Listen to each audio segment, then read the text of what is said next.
Hey, in this video, we're going to talk about the cost to kill black mold. I'm Dr. Diane Mueller. I'm a Lyme and mold health expert. And one of the biggest problems with killing black mold in the house is it is expensive.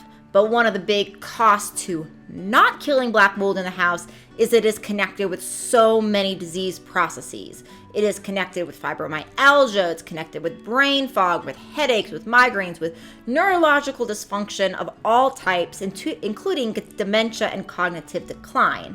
So killing black mold correctly is unfortunately quite costly. But making the decision not to kill it is oftentimes, from a health perspective as well as a financial perspective for your health, even more costly.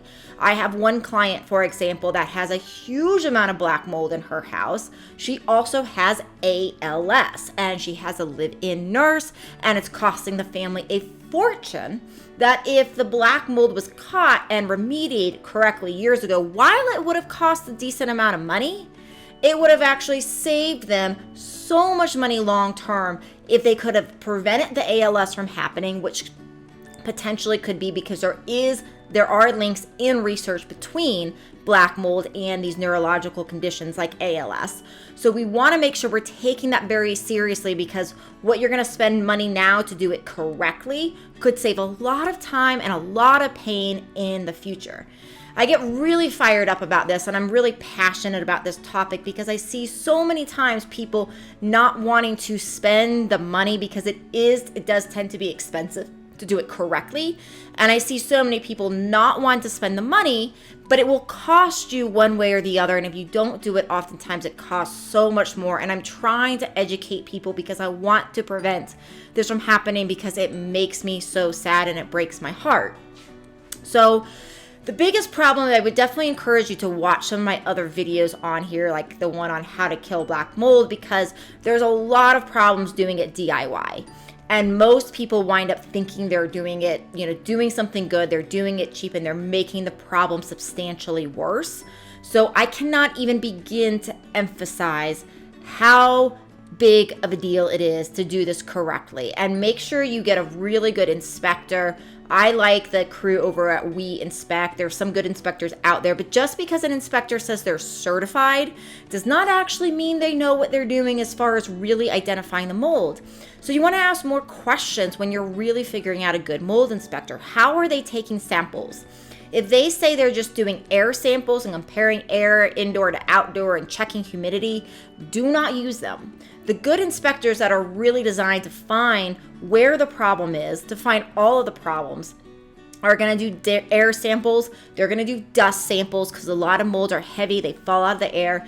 They're going to do things like drill tiny holes in the drywall and put a vacuum and suck out the air behind the drywall to see if there's a problem there, right? So really, really thorough. They're going to check your HVACs. They're going to check all of these different areas thoroughly. So you want to make sure that you are spending the money. If you're spending the money, you're really working with somebody quality.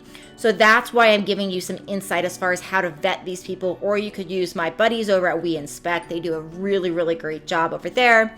But it is, from a standpoint of cost, it's difficult to say. Sometimes it can be $1,000 job, sometimes it can be tens of thousands, right? So it really depends upon how bad it is. And I can give you another example. I had a client who we knew there was mold there because of her symptoms and because we kept testing her body, and her body, no matter what we did, just continued to have mold inside of it. So we knew it was in her home.